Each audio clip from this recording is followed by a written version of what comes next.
మోకాళ్ళ మరియు నడుము నొప్పులకు చిన్న ఇంజెక్షన్ ద్వారా పరిష్కారం. డాక్టర్ ప్రకాష్ గుడిపూడి 18 సంవత్సరాల అనుభవం. సంప్రదించండి elite spine and pain management centre, Manikonda, Hyderabad. ప్రతిపక్షం పైన దాడి చేయడానికి ఎల్ఓపి గారిని, మాజీ ముఖ్యమంత్రి గారిని అసభ్య పదజాలంతో దూషించడానికే ఎక్కువ సమయాన్ని కేటాయిస్తున్నట్టుగా కనిపిస్తున్నది. ముఖ్యమంత్రి అయిన తర్వాత ఆయన ప్రవర్తనలో, ఆయన భాషలో మార్పు వస్తుందని ఆశించడం జరిగింది.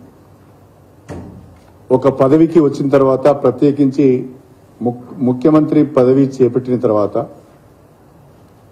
చాలా సంయమనంతో, హుందాగా అందరికీ సమాధానం చెప్పే పరిస్థితుల్లో ముఖ్యమంత్రి గారు ఉండాలి. ఆ విషయాన్ని మర్చిపోయి ప్రతి విషయంలో ప్రతిరోజు తెలంగాణ రాష్ట్రాన్ని సాధించి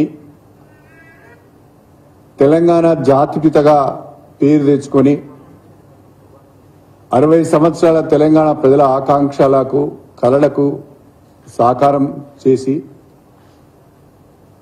తెలంగాణ రాష్ట్రాన్ని గత 10 సంవత్సరాలు బ్రహ్మాండంగా అభివృద్ధి సంక్షేమ కార్యక్రమాల అమలులో దేశానికి రోల్ మోడల్గా నిలబెట్టిన కేసీఆర్ గారిని అనుచితమైన మాటలతో, అసభ్య పదజాలంతో ప్రతి సందర్భంలో, అది పత్రికా విలేకరుల సమావేశం కావచ్చు, ఒక బహిరంగ సభ కావచ్చు, లేదా శాసనసభ కావచ్చు, ఎక్కడ అవకాశం వస్తే అక్కడ, ఎక్కడ మైక్ దొరికితే అక్కడ సమయం లేకుండా, సందర్భం లేకుండా తన ముఖ్యమంత్రి అనే విషయాన్ని మర్చిపోయి మాట్లాడుతున్నారు. దీన్ని మేము తీవ్రంగా ఖండిస్తున్నాం. ఈరోజు ముఖ్యమంత్రి గారు బడ్జెట్ పై చర్చ జరుగుతున్న సందర్భంగా సభలో ప్రవేశించి బడ్జెట్ కు సంబంధం లేకుండా కాళేశ్వరం ప్రాజెక్టుకు సంబంధించిన అంశాన్ని తీసుకొని దానిపైన మాట్లాడుతూ, అది ఎజెండాలో లేకున్నా, బిజినెస్ లో లేకున్నా, కాళేశ్వరం ప్రాజెక్టు పైన, మేడిగడ్డకు పర్యటన పైన మాట్లాడుతూ అసభ్య పదజాలంతో కేసీఆర్ గారిని దూషించడం జరిగింది.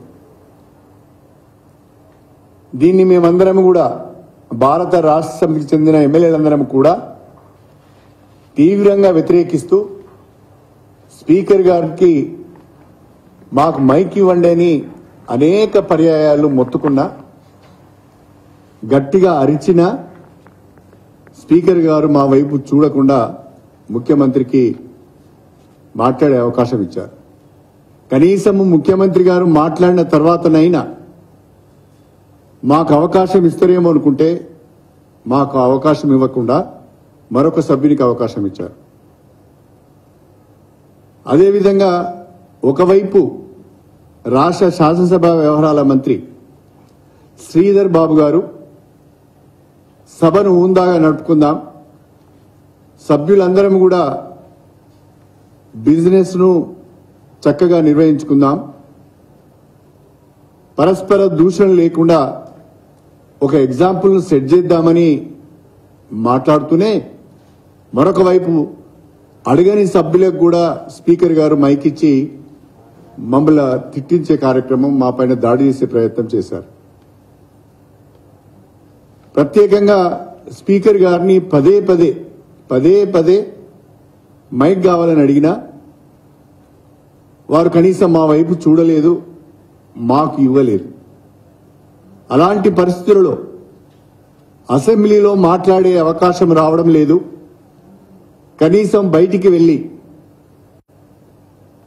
మా పార్టీ తరఫున వివరణ ఇచ్చుకుందామనుకుంటే, ప్రజలకు వాస్తవాలేంటో తెలియజేద్దామని కొని మీడియా పాయింట్కి వెళ్తే, మీడియా పాయింట్ దగ్గరికి పోలీసులు వెళ్లనీయలేదు. గత 10 సంవత్సరాలలో ఒకవైపు అసెంబ్లీ నడుస్తూ ఉన్న మీడియా పాయింట్ దగ్గర ఎమ్మెల్యేలు వెళ్లి మాట్లాడేది, మంత్రులు వెళ్లి మాట్లాడేది. కానీ ఈరోజు అసెంబ్లీ నడుస్తున్నది మీడియా పాయింట్ దగ్గరికి మీరు వెళ్ళడానికి వీలు లేదు అని చెప్పి మమ్మల్ని అడ్డుకోవడం జరిగింది. విచిత్రమైన విషయం ఏంటంటే ప్రగతి భవన్ ముందట రోడ్డు మీద కంచెలున్నాయి, ఆ కంచెలను తొలగించాం, ప్రజలకు స్వేచ్ఛను మేము కల్పించామని గొప్పలు చెప్పుకునే భుజాలు ఎగురవేసే కాంగ్రెస్ పార్టీ, కాంగ్రెస్ ప్రభుత్వం ఈరోజు అసెంబ్లీలోనే మమ్మల్ని అడ్డుకోవడానికి కంచెలు వేయడం జరిగింది. అసెంబ్లీ ప్రాంగణంలో కంచెలు వేయడం జరిగింది.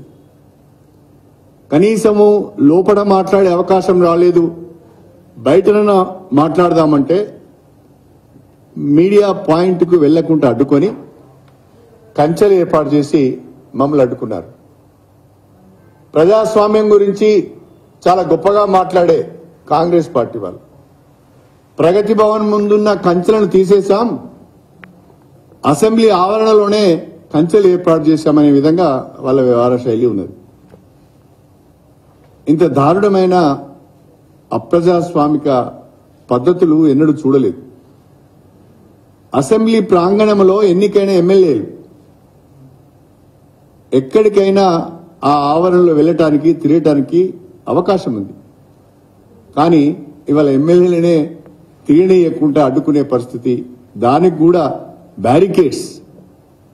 ఎట్లయితే మీరు అసెంబ్లీకి ఎంటర్ అయ్యే ముందు రోడ్డు మీద కంచెలు ఎట్లాగైతే పెట్టారో అదే పద్ధతిలో అసెంబ్లీ లోపల కూడా మీడియా పాయింట్కి పోకుండా కంచెలు పెట్టారు, బ్యారికేడ్స్ పెట్టారు.